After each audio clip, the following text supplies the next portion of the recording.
École pour le E, supérieur pour le S, art appliqué pour les deux A, et T, c'est le T de textile. Cet établissement est le seul établissement public dans la grande région Nord-Pas-de-Calais, qui est devenue bien sûr la région Hauts-de-France, qui traite des formations aux arts appliqués. Donc ce sont des formations qui mènent au métier du design et des métiers de l'industrie créative. Donc seul établissement public avec 220 lycéens et 550 étudiants conformes sur tout le cursus. Alors les arts appliqués, comme le nom l'indique, il y a une forte dimension artistique dans cet établissement. Tous nos élèves ont des talents multiples dans les domaines de l'art et de la sensibilité artistique. Par contre, les arts, leurs appétences, leurs compétences, leurs talents sont appliqués dans le cadre du développement du tissu économique. C'est appliqué à l'industrie en fait et à l'entreprise. Donc ce sont des talents qui vont s'exprimer à travers des métiers de designers qui sont donc au service de la plus-value qu'on apporte dans les entreprises par cette entrée-là. Donc on a le textile par l'entrée des matériaux. Nous avons le produit. On forme les designers produits qui vont travailler, comme leur nom l'indique, sur la conception du produit pour lui donner une dimension de beau, de séduisant. La communication, l'espace et le volume, alors là c'est tout ce qui traite l'événementiel et le design graphique, bien sûr dans ses composantes médias numériques et médias imprimés. Donc tout ce qui va traiter de web designer, de tous ces métiers du numérique. Le recrutement dans les formations post-bac est national. Donc nous avons des forts taux de pression, ça peut aller jusqu'à 35 dossiers pour une place. Donc ce sont des jeunes qui sont non seulement passionnés, mais qui ont d'excellents dossiers et qui savent vers où ils veulent aller, pourquoi, et qui ne font pas ces études par hasard en fait. Donc de grosses appétences en termes de réalisation de leur passion, et bien sûr des résultats à la hauteur des investissements qui sont très bons. Donc oui, un recrutement, je l'ai dit, national et une belle image de l'école et de belles trajectoires scolaires et d'insertion pour ces jeunes gens. L'établissement est très bien placé au niveau des résultats et du classement des lycées pour le baccalauréat. Il faut le dire, il est premier. À côté de ça, effectivement, ce qui est important de retenir dans ce classement, c'est qu'il y a une valeur ajoutée. C'est-à-dire qu'on n'est pas premier uniquement parce qu'on fait du 100%, on est premier parce qu'on a une plus-value par rapport à la catégorie socio-professionnelle de nos élèves et des dimensions qui sont celles-là.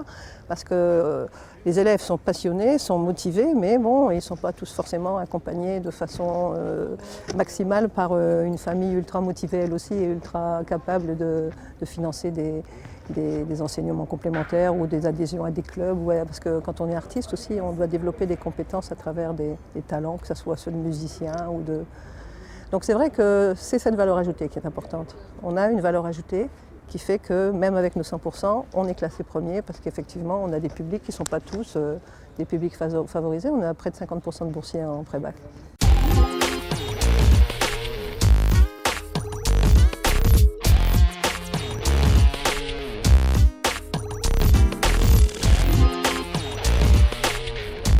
Sur une formation de BTS design graphique avec deux options distinctes, donc médias imprimés et médias numériques. Une plus tournée en fait vers les métiers du print, dit du print, et d'autres vers les métiers dits du numérique en fait. Donc, les trois grands domaines dans lesquels on travaille, c'est le graphisme, l'édition et la publicité en fait, que ce soit à la fois dans les supports numériques et les supports papier. Alors les enseignements en fait qui sont présents dans la formation, c'est de l'enseignement général en fait avec des matières comme le français, la science physique. Mais après effectivement on a également l'enseignement dit artistique avec des notions en fait d'histoire du design, en fait d'histoire plutôt liée au design graphique puisque c'est l'appellation.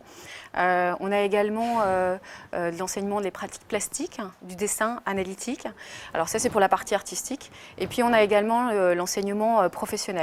Donc là on va avoir des heures de studio, d'atelier, où on lance en fait les étudiants sur des projets, donc que ce soit dans le domaine de l'édition, la publicité ou du graphisme. On apprend également en fait la dimension toute technique aussi de la profession. Donc on les forme sur les logiciels. Et puis il y a aussi le marketing, il y a des cours comme la culture de la communication qui sont liés aussi à l'enseignement professionnel en fait, hein, qui permettent d'avoir des informations sur la profession, l'organisation de la profession et différentes professions, mais également des cours qui vont pouvoir aussi servir à comment dire, réfléchir et à argumenter aussi les travaux qui sont réalisés par les étudiants.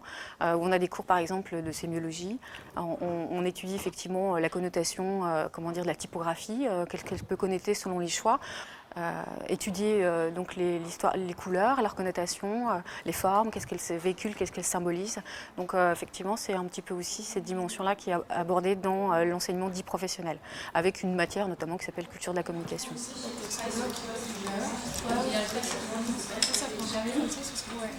Donc j'ai choisi de faire cette formation, donc c'était avant tout par rapport... J'avais fait un stage chez une graphiste donc, quand j'étais en 3e. Et donc j'ai décidé de faire un bac à appliqué et ensuite ça a continué à me plaire puisque j'ai pu expérimenter le design graphique. Et donc j'ai décidé de faire un BTS design graphique. Le design graphique, c'est tout ce qui est à propos de la publicité, de l'édition, donc tout ce qui est aussi logotype, identité visuelle, donc la communication visuelle en général. Je travaille sur, avant tout sur les logos Hauts-de-France, donc par rapport au concours, donc on doit rendre les logotypes la semaine prochaine. Et donc c'est un concours qui a été proposé à tous les étudiants en design graphique, donc en Nord-Pas-de-Calais et Picardie. Et autrement, en même temps, on a un projet d'édition aussi. Donc là, c'est sur un livre typographique.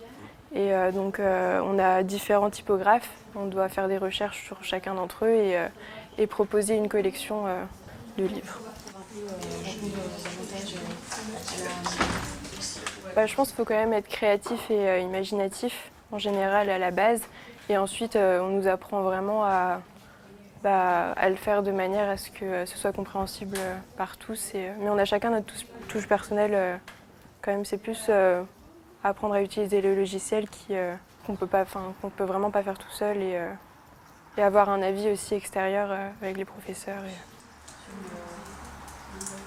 On enrichit la créativité, hein, l'apprentissage en fait, avoir une culture typographique, avoir une culture graphique, ça aussi permet d'enrichir la créativité et d'avoir une ouverture, fréquenter les expositions, lire, voir ce qui se fait, c'est extrêmement important aussi pour avoir des notions aussi, de contemporanéité, de savoir un petit peu ce qui se fait à l'heure actuelle, c'est important aussi et ça apporte énormément à la créativité en fait.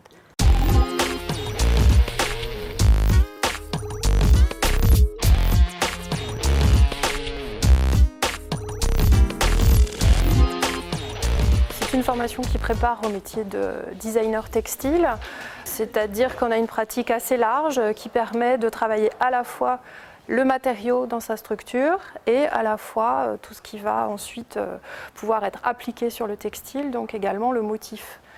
Donc on a des pratiques à la fois de tissage, de tricotage notamment, mais aussi de graphisme pour arriver à un travail de motif qui sera imprimé sur du textile.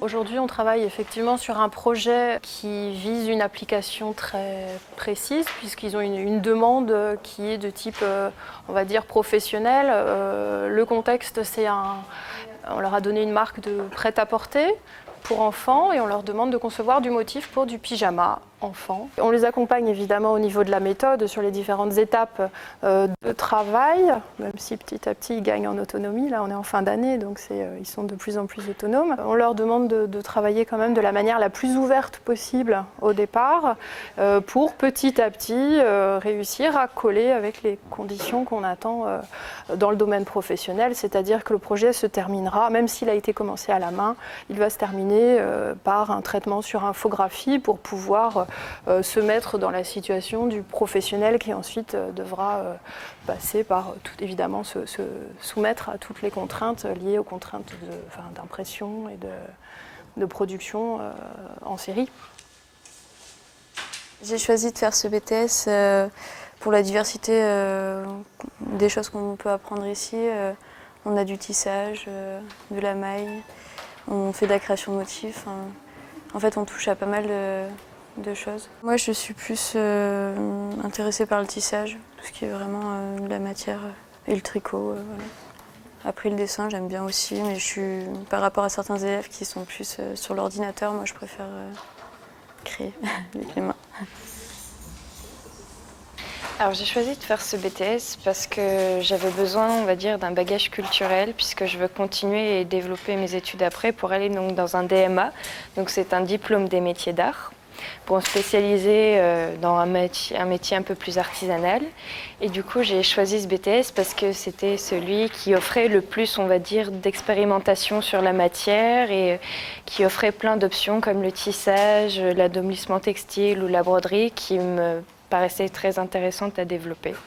Je pense que pour pouvoir réussir ce BTS, il ne faut pas forcément avoir énormément de talent en dessin, il faut juste justement être curieux et s'intéresser aux choses, à tout ce qui nous entoure et essayer sans arrêt. Il faut être inspiré, mais pas forcément avoir un talent déjà, savoir bien dessiner comme il faut. Ça va venir justement, ça peut être intéressant d'avoir des petites faiblesses en dessin, ça peut devenir un style très intéressant. Je trouve beaucoup d'inspiration au niveau de... Je regarde beaucoup d'images, je m'inspire de tout ce qui m'entoure, dans des catalogues ou des images sur Internet, où on s'entraîne beaucoup aussi à faire des recherches graphiques, ce qui va nous amener après, on peut dire « Ah ben ça, je peux développer ça, ça a l'air intéressant ». Mais on se base aussi sur on fait ce qu'on appelle une enquête produit, c'est-à-dire qu'on va aller regarder ce qui est déjà dans l'existant, ce que vont faire les autres marques et ce qui existe déjà pour s'en inspirer, et ensuite innover et apporter notre propre patte graphique. Ouais. Du coup, j'ai fait comme ça, je trouvais, là ça ressort mieux et on a le vrai pingouin qui reste dans l'esprit. Et tu vois, c'est intéressant sur le fond aussi. Voilà, c'est ça. Ce BTS, justement, le BTS nous amène à devenir beaucoup plus professionnels. Le bac art appliqué nous fait découvrir, on va dire, les spécificités de l'art appliqué, mais en BTS, c'est pour devenir beaucoup plus professionnel. Alors ici, on ne fait pas de stylisme, on travaille plutôt la matière première qui va ensuite servir au styliste ou au designer de mobilier ou à l'architecte, par exemple, puisque les matières, les matériaux, les textiles que l'on travaille vont pouvoir ensuite se retrouver soit dans le domaine de la mode, effectivement, soit aussi dans le domaine de l'environnement, que ce soit en intérieur ou en extérieur.